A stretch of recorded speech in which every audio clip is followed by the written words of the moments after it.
On December 27th, just days after the Raiders played what is reported to be the final game at the Oakland Coliseum, one of their legends, Warren Wells, died of congestive heart failure at the age of 76.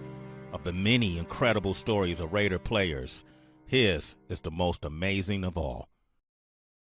Just imagine if one of the most dominant receivers in football simply disappeared. Just imagine if a self-help organization turned religion were given the keys to unlock the mind of one of the game's troubled players. People play games, friend. They lie. Planet Earth about to be recycled. You come pointing guns in the direction of my wives and my kids, damn it, I'll meet you at the door anytime. You don't have to imagine.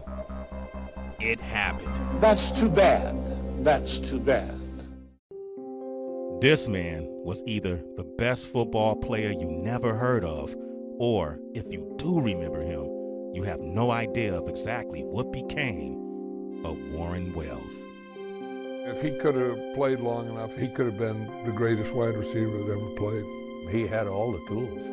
If he'd have played 8 or 10 years, he'd have broke a whole bunch of records. No question about it.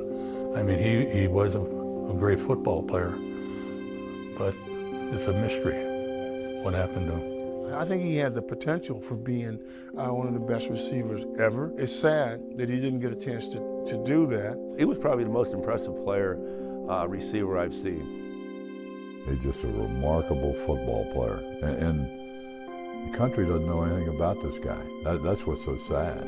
He could have been a Hall of Famer, I think, but for the Demons. Poof, he just evaporated. He was gone. Synanon, the drug and alcohol rehabilitation program, which has grown into a wealthy, powerful, and extremely strong-minded organization which considers itself to be a religion. Warren Wells was a prize. I suspect that he very well could have been a target. Almost certainly was. These people are members of Synanon, a tax-exempt, non-profit corporation founded 20 years ago to help drug addicts and alcoholics. Well, we knew that, why he was there. I mean, he wasn't there because he was a dopey. I mean, he wasn't a dopey. We're your family now. That's not your family. We're your family. Think of the dollar value of having Warren Wells in your utopian community. The atmosphere was so volatile. I was afraid. I just had those spooky, violent vibes. It turned into a cult. You're talking about weapons. They basically violated every one of their basic tenets. I thought it was for real. They was going to kill us. Mark Davis, he was real close to Warren. Warren told him they really stripped him of his manhood. What did happen to Warren Wells? At the end of his life, he struggled to eat and walk without help, suffered from dementia, and couldn't speak but a few slurred words at a time. You remember those two guys? This story is one of an incredible athlete beaten down by games he never played. His story is the curious case of Warren Wells.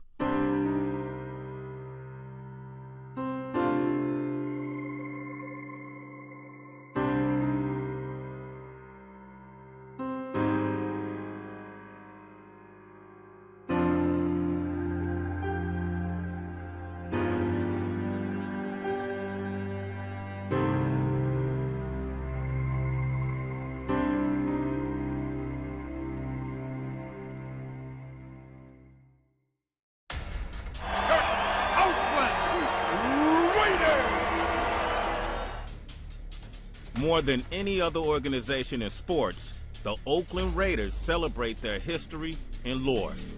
The final team to join when the original American Football League was founded in 1960. Their home, a crumbling concrete coliseum, was the final AFL facility to still host games. It's not haunted by ghosts of the past. Instead, it celebrates them. Legends like Big Ben, 00, the Mad Bomber, and the receiver with moves as smooth and swift as his name. That was Warren Wells. He had that ability to take a little play into a big play. He was smooth. He ran just as smooth as silk. He's like a ghost. You know, he run his route and he's there, and then all of a sudden he's gone. He had a unique talent that when he got even, he was leaving. Warren Wells had a way to run that he ran low and fast and didn't have to slow up to cut. And I mean, that's all the difference in the world. It would always come off full speed. And I don't know anyone else that's ever done that. This is Beaumont, Texas, a city along the Natchez River, which rose, fell, and rose again with the oil and shipping business. This is more bayou than cow country, but it's still Texas to be sure. The railways running through the town tell the best tale of the history of this area. North America's first oil gusher, the Spindletop, spouted here. But at the 1970 National Council of Mayors, Beaumont's Ken Ritter bragged about another gushing pipeline. The 16 professional football players turned out by high schools of Beaumont, Texas, constitute twice the amount any other city can claim. Now, therefore, I, Ken Ritter, Mayor of the city of Beaumont, Texas, do hereby officially proclaim Beaumont, Texas, the professional football capital of the world. Warren Wells' family moved here from his birthplace of nearby Franklin, Louisiana. Their former home burned down. It's just a slab now. Father, Henry Wells, found work when demand for oil and shipbuilding was high. Mother Julia kept her 5 children, and most everyone in the neighborhood well fed with excellent Southern cooking. Crab meat and shrimp. Warren lived his final years just a couple of miles away with sister-in-law Concetta and his nephew Wyron. Both cared for him every waking hour of the day. It's a struggle, but it takes more than one person to handle his sickness. We have to help him dress, prepare his meals, get him up in the morning. It's tough. It's tough. Being that with the dementia and all, the things that we have to do for him, it's really a full-time job. It's exhausting. Just a relative fly pattern down the road is what used to be Warren's former school, Hebert High. Now renamed and integrated, like most Southern schools in the 50s, it was colored only. Separate, but hardly equal. However, the football was more than equal. Hebert's Panthers, coached by the legendary Clifton Ozan, lost only 15 games in 18 years. Fire straight ahead on him, real hard in there. Let's go, bud. Down. Hip, hip. All right. Remember this field, man? This is where it all started at, huh? When you was playing, we called you the War Horse. And you scored a lot of touchdowns in this field. You remember the Ozan, Coach Ozan and all? Yes. The Wells brothers, Warren, Russell, and Oscar, played most every sport for the Panthers. But Warren was special on a football field. He earned that nickname, Warhorse, when the team rode his talents to the Texas State Championship.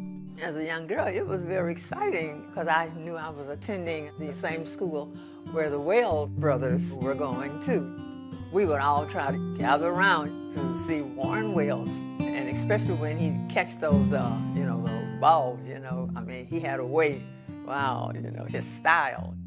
That style was impaired by a first taste of alcohol at a post-championship game celebration, an introduction to a troublesome partner on his life's journey. Substance abuse was part of the parallel track, which would one day tragically converge with Wells' own. Our defense has been an offense, and our offense is very offensive.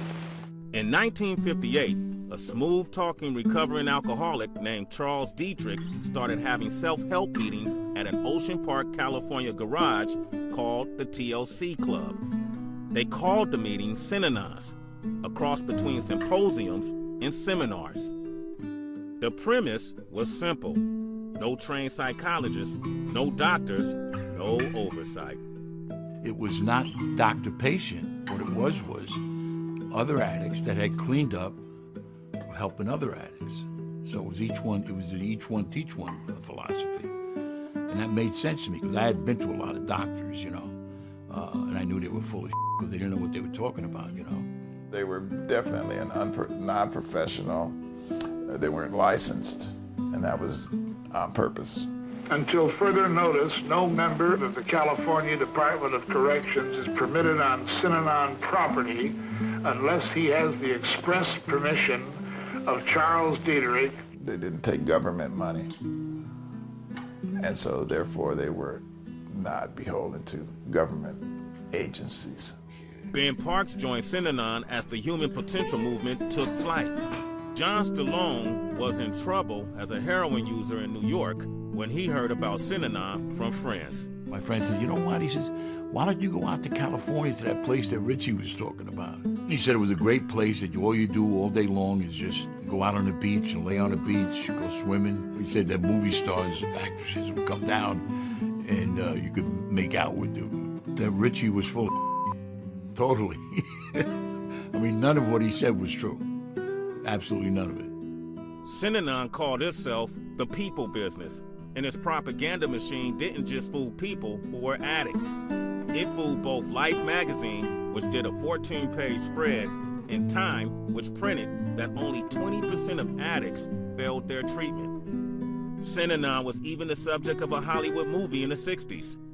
But it was all just a make-believe story, one that was headed for an unhappy ending. Dropping out and joining communes was something that was happening in the 60s. And so these made the situations ripe for something like Synanon or Scientology, the Moonies for EST and a lot of the self-help groups. Paul Morantz is an attorney and author who is an expert on cults in general, and Synanon in particular. He learned the dangers of Synanon firsthand, lessons that continue to affect his speech and health today. My hands didn't go bad till 2012. I first developed a rare form of cancer in which the doctor said that may have resulted from the poison. There was violence. Sense was that we were surrounded by enemies, which was not true. They almost killed him.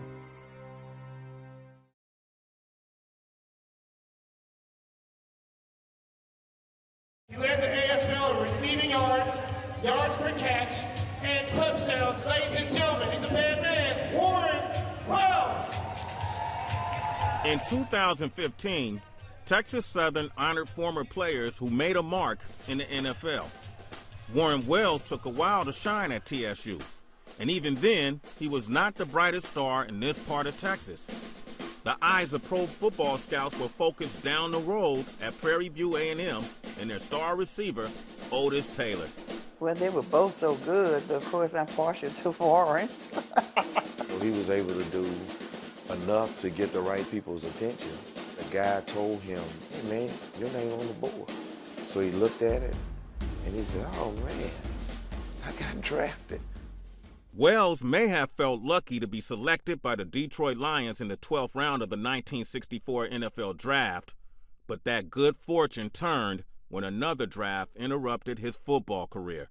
Warren served 2 years in Fairbanks, Alaska, was honorably discharged, and signed as a free agent by Kansas City of the fledgling AFL, the league that threw both long and often. Once again, he found himself in the shadow of Taylor, now an established all-league player with the Chiefs. This time, however, the projected comparisons to his fellow Texan worked in Wells' favor. He caught the attention of a rival, the Raiders' Al Davis. Al was sitting in the room, calls me in, and is watching Kansas City play, and he showed me this play. He said, "Watch this player." Well, we all thought it was Otis Taylor, except it wasn't Otis Taylor. was Warren Wells. The scout that signed Warren Wells out of the Army was a guy named Lloyd Wells. Lloyd Wells called Al, and told him, I got this receiver here that the Chiefs are going to cut, and I want you to get him, because I think he can be pretty good. Al said he's sure that the Kansas City Chiefs are going to cut him. She said, there is no way the Chiefs are going to cut a player of this caliber. I was the first guy that met him, because 67 was my first year, and I was not only the linebacker coach, I was also the special teams coach. And so they wanted me to put him on special teams to see, how he'd be. On the first kickoff, he flew down there and made the tackle. And I thought, oh, well, I'm a heck of a special teams coach. I coached him one night. I mean, right off the bat, he was one of the best special teams players I've ever seen. You knew right then Warren Wells was a football player. We got him from Kansas City, and the first day of practice, we practiced, and I'm looking saying, man, how in the world they let this guy go get out of Kansas City? The first time I saw him on a football field in practice, in training camp, he was phenomenal. Warren, he ran the route on me, and I still couldn't believe how in the world did he do that? I was shocked at his overall football ability. I mean, he was a punter, he was a placement kicker, he was a backup quarterback, he was a wide receiver, and he could play defensive back. And I had never been around a person like that. The defending AFL champs opened the 1968 season with Warren Wells as their starting split end. It was a wise move. He finished it with over 1,100 yards and led the league in touchdowns, including this record 94-yarder from aging backup quarterback George Blanda. We could all look back and say we knew that Warren Wells was a great player, but the first guy that knew it, I think, was George Blanda. Blanda back to pass. Blanda looks, Blanda throws. Complete touchdown, Wells. Raiders score. And George was a cranky old guy. I mean, George didn't like a lot of people, but he sure as hell liked Warren Wells. The outside world liked the way things seemed to be working at Synanon. Drug addicts and alcoholics were off the streets, so the donations rolled in. We have trucks and land and buildings, and we got to get food and so on. Members were required to give everything they owned to Synanon and provide free labor. That new wealth allowed Dietrich to acquire a fleet of vehicles, boats, planes, more land to build a compound in Marin County, and, just to be safe, nearly $60,000 worth of weapons from this San Francisco gun shop. Soon, as their journeys converged, Synanon would look to add another possession, Warren Wells. Warren Wells was a prize. Warren Wells went to Synanon. The whole focus of the deal was, you're here, and we want you to stay forever.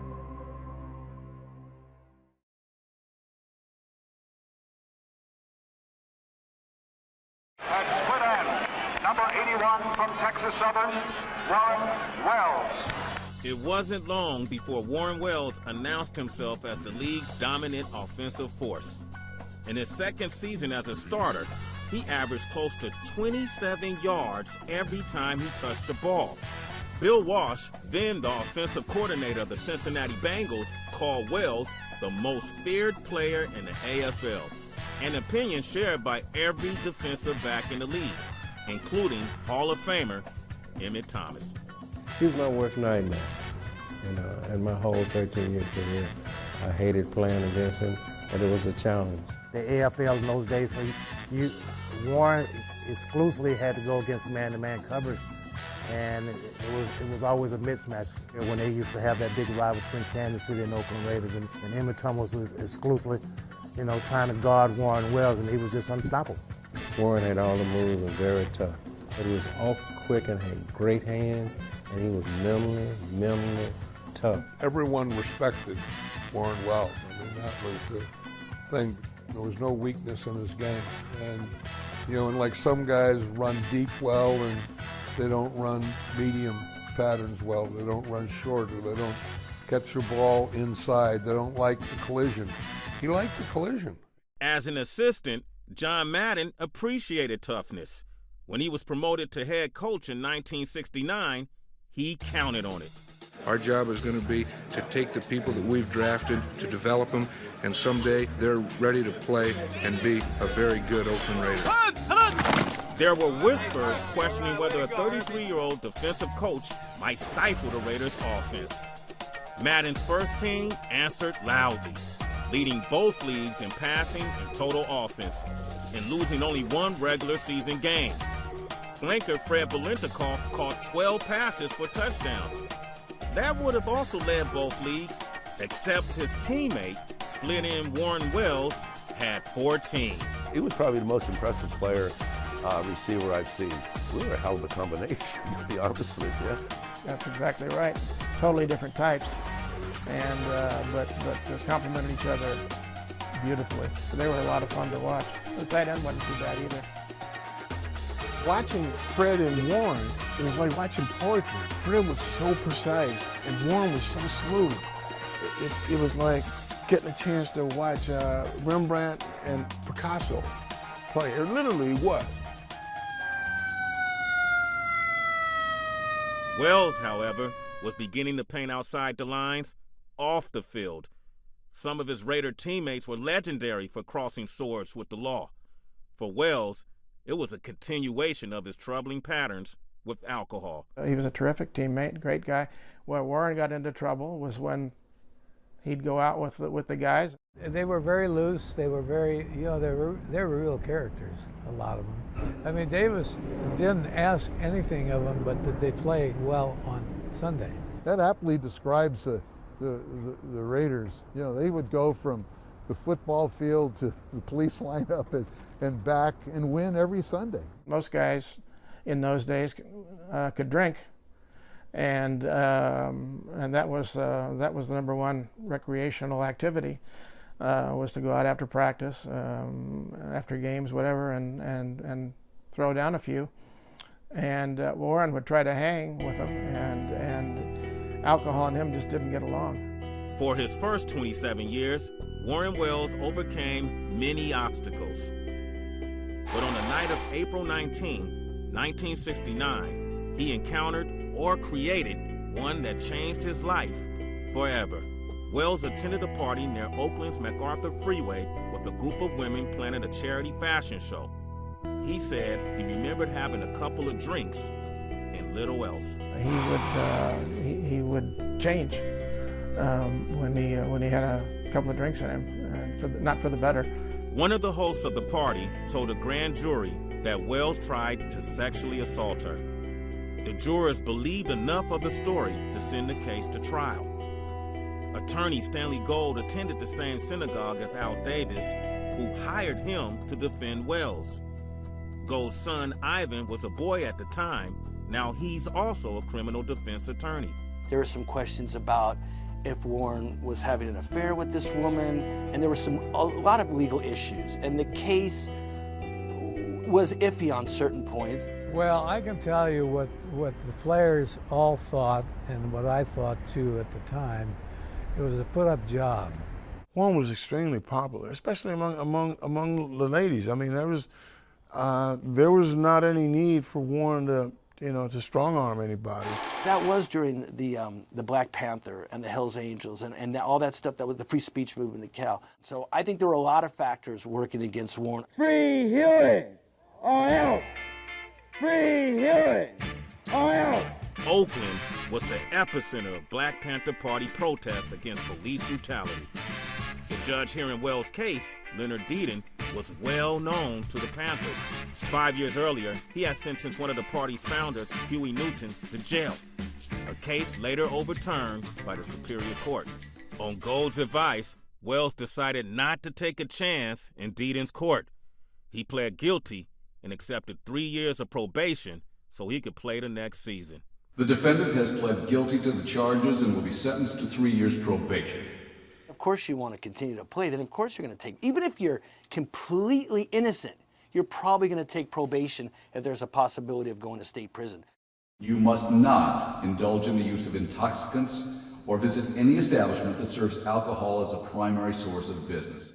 What we thought was the whole idea of Warren pleading guilty was kind of like a plea bargain. the trial potential was really a drag and a distraction. And one thing that Al Davis was a real stickler on is he didn't like distractions. I do know that Al tried to help him to keep him out of jail and get him back on course. Wells did continue his steady course on the field, gaining nearly 1,000 yards receiving for the third straight year and scoring 11 touchdowns, including one many say was the best catch they've ever seen. Oh, I remember that catch. Oh, yeah, it was absolutely beautiful. We were playing the New York Jets in New York, Shea Stadium. It was cold, man, and it was a tough game playing against Joe Namath, and Don Maynard and those guys like that. 13-7 New York, 8 seconds to go. Man sitting in a play from the sideline. LaMonica comes in. Wells is back in for Biletnikoff. We're in the huddle, and Darryl looks to the end of the huddle. Warren, he says, can you beat that guy on and up? And Warren says, yeah, I can beat him confidently. And I called a 91 up. Darryl says, when do you want me to throw the ball? When you're 20 yards or 30 yards down the field? He says, no, just throw it as far as you can throw it. He says, and I'll run underneath it. Darryl kind of turned his head to the end of the huddle where Warren was standing and said, okay, buddy, I'm going to do that. Loose quarterback coverage. They're way off. They don't want to give up the bomb. LaMonica's back. I threw the ball about 60 yards. He's throwing deep. They had him pretty much, as much as two guys can surround a guy. For Wells in traffic. In some kind of way, Warren at the last minute, he just reached over. It's better. He caught it kind of like with one hand and brought it in. Wells catches the ball. Wells has caught the ball. He ended up making a miraculous catch in the end zone. 3 New York Jets. 3 of them were all over Wells. Wells caught it falling down. I don't believe it. Touchdown. This is ridiculous. This is utterly ridiculous. Warren was lethal out there. He was unbelievable. When he went out there and made up his mind to beat people, numbers going to come for him. The Oakland Raiders have come out of nowhere, out of absolute, utter, and certain defeat, to defeat the New York Jets. The Raiders 14, the Jets 13. Thanks to Wells and George Blanda, the 1970 Raiders made it to the first AFC championship. The two hooked up on this touchdown late in that game. Sadly, it would be the final time Warren Wells touched the ball as an Oakland Raider. An East Bay newspaper later reported it was the last time he caught anything, including a break. I felt sorry for him. He didn't trust people. It turns out he was right not to.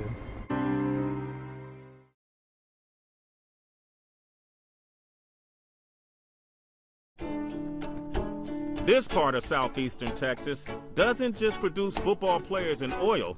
It's fertile ground for legendary musicians like Janis Joplin and Warren's cousin, Barbara Lynn, who had a #1 R&B single in the early 60s, You'll Lose a Good Thing. If you should lose me, oh yeah, you'll lose a good thing, yeah. The Raiders were about to lose a very good thing indeed. It all started with that boast from Beaumont's mayor. Beaumont, Texas, the professional football capital of the world. It seemed a lighthearted stunt, but it turned dark at an event when the city saluted the 16 pro players who made it proud. Bubba Smith, Mel Farr, and others joined Warren Wells on stage. But just after the festivities, a young woman emerged from the shadows. She walks over to the table and she basically says, do you want to see me stab somebody here? And then she just took the knife and went right by and pierced Warren Wells' heart. Though he survived, police reports confirmed Wells was in a bar, a violation of his probation. And that rarely enforced technicality ended up as the deepest and most damaging cut of all. In Texas at that time on a Sunday, after 1 o'clock, alcohol cannot be sold anymore. Just the fact that he was in that bar and was stabbed in the heart, that led Judge Deaton to revoke his probation. And he liked to be a tough guy, and he was known as a tough judge. So he held on to that case and a few others too. It was unusual for the sentencing judge to also hear a probation violation. But the stabbing and 2 traffic violations involving alcohol had Judge Deaton calling Wells back to his courtroom, an unforgiving place where only one person was looked upon with favor. I don't know if I say he liked himself, but he certainly was impressed with himself. East Bay attorney Spencer Strelis joined his partner Gold in defending Wells' probation violation. Today, Strelis' body is dulled by Parkinson's disease, but his memory of the Wells case is sharp. If I recall correctly, he was arrested and taken into custody immediately after an All-Star game, which would never should have happened. He was not a flight risk. He wasn't going to run away. And it was done expressly at the request of the judge. I think Warren was of no interest to anybody except a passing pawn in a game he was not even playing. Judge Deaton was a friend of Raiders principal owner Wayne Valley, who perhaps not coincidentally was in the midst of a bitter battle with partners Ed McGaw and Al Davis over control of the team. Strelis and Gold had affidavits claiming that even before the hearing, Deaton told Valley and the Raider team doctor that he was going to keep Wells from playing. They wanted Deaton disqualified.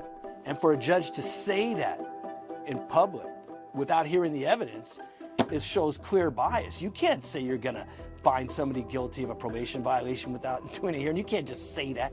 The judge denied making the statement. Gold's request for a different judge to hear the case, perhaps future Mayor Lionel Wilson, was also denied. Gold pleaded with the judge that Wells was a hero in Oakland one day, but was treated as just a nigger in the South the next. Deaton sternly replied that the Raider star has simply run out of chances. Football is not the most important thing in the world. You understand you may never play professional football again? I was there in open court, and Judge Deaton said to Warren, I'm not impressed, I'll never forget, I'm not impressed that you're a football player. You being a football player doesn't impress me. And the fact that you have a Cadillac, a 1970 Cadillac, brand new, that doesn't impress me. And he ordered him to sell that car as part of his sentence. This is what we're talking, it's demeaning. Deaton kept to his promise not to let Wells play in a most curious manner. After a short stay in jail, he sent him to a New Age treatment facility called Synanon. There are no bars at Synanon House, but if you walk out of there, you will walk into state prison. Am I clear? Judge Deaton did to make Warren live in Synanon. I mean, he wanted to make sure he couldn't play anymore. So now here you have this judge in 1971. What do we know about Synanon? It doesn't believe it can cure anybody. Who sends somebody to rehab where the rehab says, yeah, we'll take care of you, but if you want help, you got to stay here for the rest of your life? Your Honor, I think you should go somewhere else. You know, I mean, I think you're making a mistake, Judge.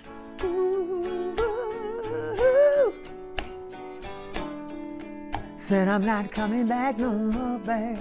No, boy.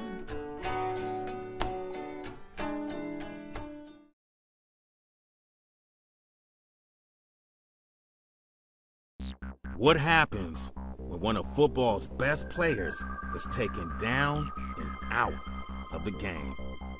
What happens when his mind is preyed upon by leaders of a dangerous cult? What happened to Warren Wells? You remember your coach? Mm-hmm. Remember your coach, John Madden? Mm-hmm.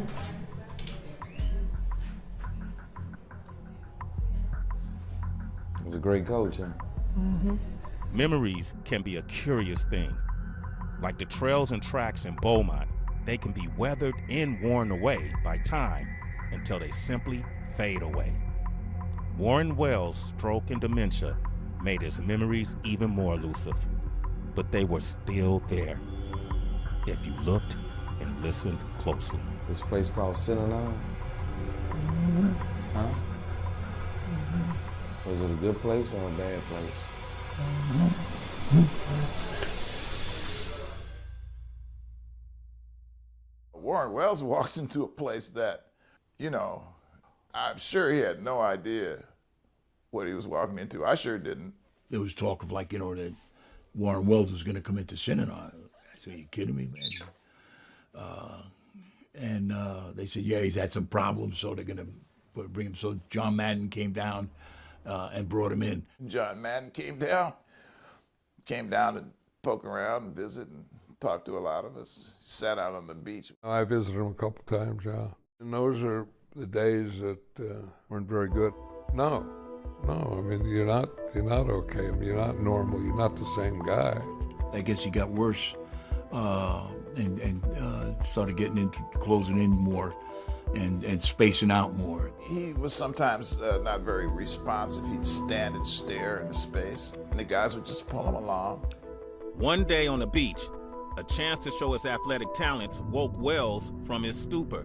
Synanon residents got a close-up look at what the NFL has seen for the past 4 years. The change was pretty amazing. Somebody tosses a football over our heads. Warren leaps straight up in the air. It was like a frog going after a fly with his tongue. His arm went out. We pulled down. We were like, wow, did you see that? He shot straight up in the air.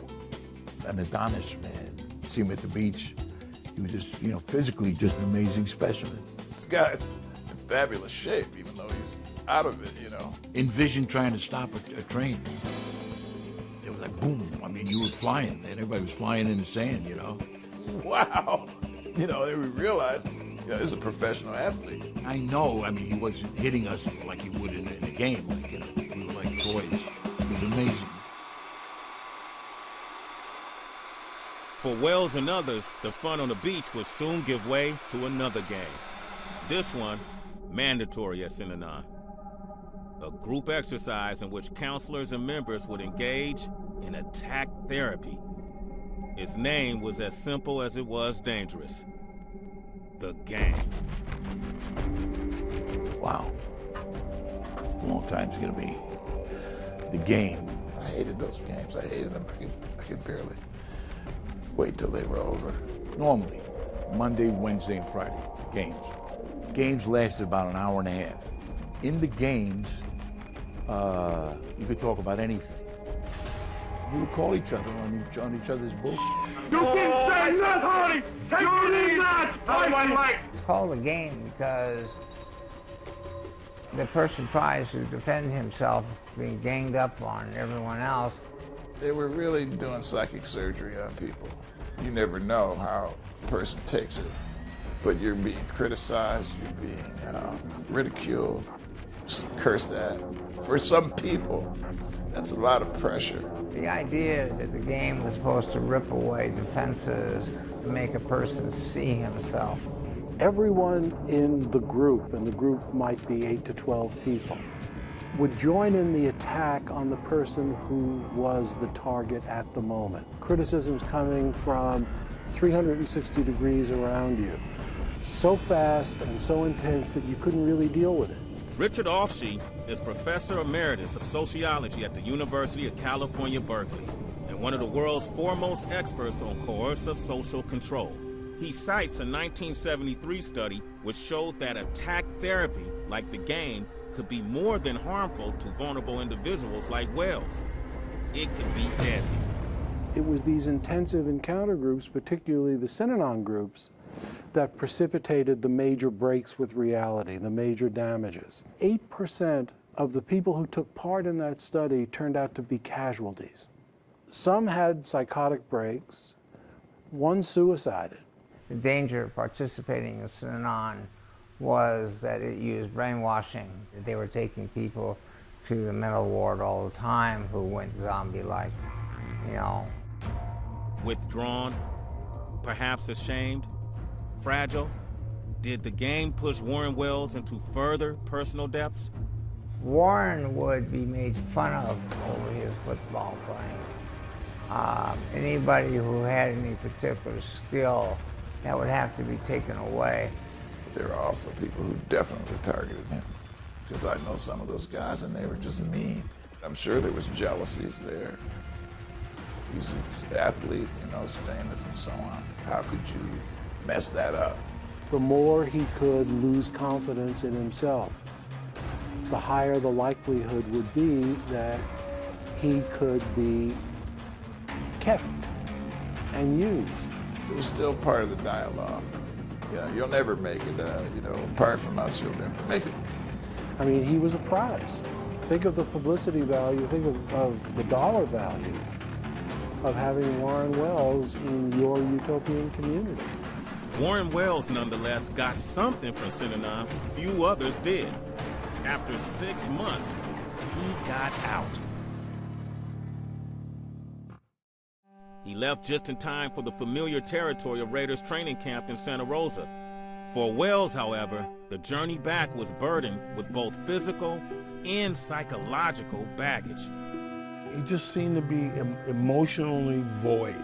He really wasn't Warren Wells anymore. He was somebody else. That 1 year was just too overwhelming, and trying to come back from that whole situation, I really don't believe it was working. Everything seemed to be in slow motion with Warren when he came back. He wasn't the same guy. He wasn't the same guy. I thought, when we first started, well, he's, hasn't played, he's getting in shape, and he's getting warmed up. And I said, okay, it's time to pull the cork. You got to start running now. He goes, I am running. I said, no. I said, run full speed. He said, I'm going full speed. I said, no, you're not. You're not close to it. You know something was wrong because sometimes he would run a route, and he'd be like the old Warren Wells, and the next time he would run a route, and he'd just stop in the middle of it. After one practice, Ray Chester, who had a locker next to Wells, tried to figure out what was wrong with his teammate. He was just sitting there, and eyes kind of like just dazed and whatever. And I said, Warren, what's wrong, man? What's up? And he said to me, Ray, they wouldn't even let me go see my mother. And he was talking about time he had spent in Synanon. Within weeks, the Raiders placed their former star receiver on waivers. And I knew he couldn't play. There was no way. Whether he decided not to play or he couldn't play anymore.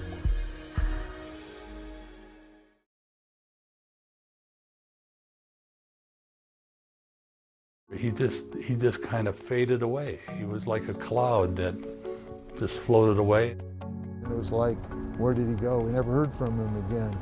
What a shame. As Warren Wells was trying to find his way without football, his former Synanon associates were struggling with changes in the organization. Chuck Diedrich's wife, Betty, had died. He remarried and mandated that every Synanon couple separate and be matched with a new partner. They wanted to take my wife away and give me another wife. And then they wanted to play wife swapping. I says, I'm out of here, I'm gone. Gone, too, was Synanon's focus on rehabilitation. Diedrich had everyone shave their heads as the organization was reclassified as a religion, one that only worshiped making and keeping money. He decreed that children were a poor economic investment. Men were forced to have vasectomies. Pregnant women given abortions. Troublesome teenagers were confined to barracks for punks. All other children were taken away from their parents to be raised in hatcheries where they received little attention except abuse. My son, at the time he was an infant, I think he was about 2 years old, they had said that they were going to take all the kids and take them all up to Tomales Bay. I didn't want to donate my kid, and I had no idea at the time that it would turn into a hellhole for kids. Slowly, I began to learn about the violence, about the beating of children. Fresh out of law school, Paul Morantz won a case extricating 3 kids from Synanon for a Detroit grandmother. His reward? Inspiring Diedrich's wrath, which the leader made clear via threats on Eternal Radio broadcast. The listeners included a group called the Imperial Marines, trained in violence and ready to strike like a viper. Don't mess with us. You can get killed dead. physically dead. The LAPD found a tape that seemed to be the founder sanctioning that sort of thing. And I'm quite willing to break some lawyer's legs and then tell him the next time you're going to break your wife's leg. And then I'm going to cut your kid's arm off. And try me, because this is only a sample. You son of a bitch, like that. And that's the end of your lawyer. I told the press that Synanon was going to try to kill me, so I thought that that appeared in the newspapers. Synanon would have to call it off or prove me right. I would certainly not institute anything like that, but I have no way of preventing it if it would happen. 2 young Imperial Marines went after Marantz with a very curious murder weapon. Diedrich chose the rattlesnake. They also had a hitman priced at $10,000, but they chose the rattlesnake. They cut the rattle off, put it in his mailbox.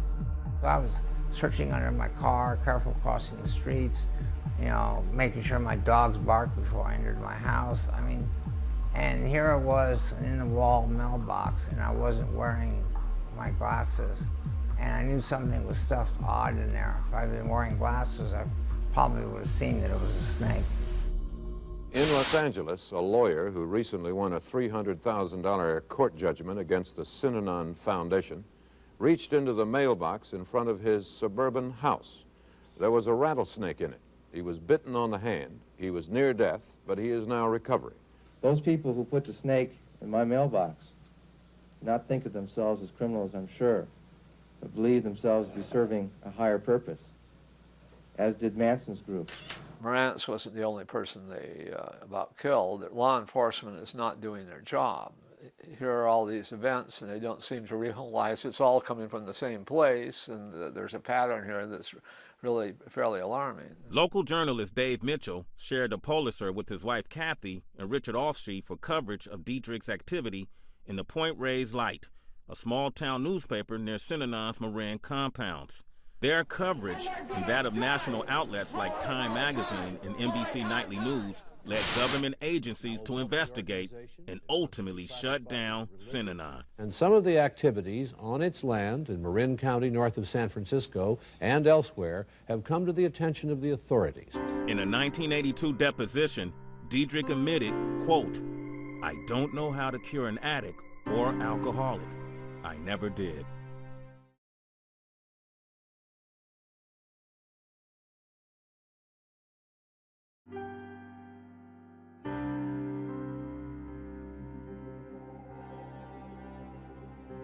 Warren Wells, the greatest wide receiver in pro football. I could only say, based upon my knowledge of Synanon from the attacks on the Synanon game, that his pre-existing problems resulted in a psychotic break, of which that he probably never got treated for the rest of his life. Warren Wells never found his way without football. Synanon, too, was lost and crumbled without Chuck Diedrich. He died in 1997. Its 2 Marin compounds now serve as a luxury conference center and a nature education camp for middle schoolers, a far cry from the barracks once labeled punks. The Santa Monica facility, which housed Wells, has also been ironically rehabbed into a posh hotel, the Del Mar. You like the white uniforms or the black uniforms? Wells' transformation wasn't as simple. He put his demons behind him. He didn't have a drink in the last decade of his life. He needed to regularly see doctors and a chiropractor to soothe his body after years of violent hits in football. But his mind paid the highest price. The brain gets traumatized, his neck gets traumatized through licks that he took in football, NFL. Basically, his brain is inflamed, it destroys neural pathways, and this is what we're left with. Wide receiver number 81, Warren Wells. Warren Wells is undoubtedly part of Raiders lore. In honor of his military service, he lit the Al Davis Eternal Flame when the NFL honored the armed services. But he's not remembered as a hero. The mistakes he made in games which had nothing to do with his sport robbed him of the opportunity to do the one thing he did best, play football. Most who knew Warren Wells say that's more than enough punishment. It's just a sad story. The memories that I have of Warren Wells, I love. Enduring love, elusive memories, opposing yet converging forces in the curious case of Warren Wells. His story takes us from Beaumont to Oakland and back, like the well-worn tracks that lead through rough terrain in home again. If his life or his career had lasted a little bit longer, he would have been wearing a gold jacket. He certainly would have been a Hall of Fame. His bust would be in Canton. Surely he was on his way being a Hall of Famer. Oh, absolutely. The Hall of Fame. I agree with him. I mean, he had everything. Absolutely. No question about it. No doubt. No doubt. My time with the Raiders now is 25 football seasons. I never saw a better football athlete than Warren Wells. Warren Wells could have been the best deep receiver in the NFL. If he could have played long enough, he could have been the greatest wide receiver that ever played.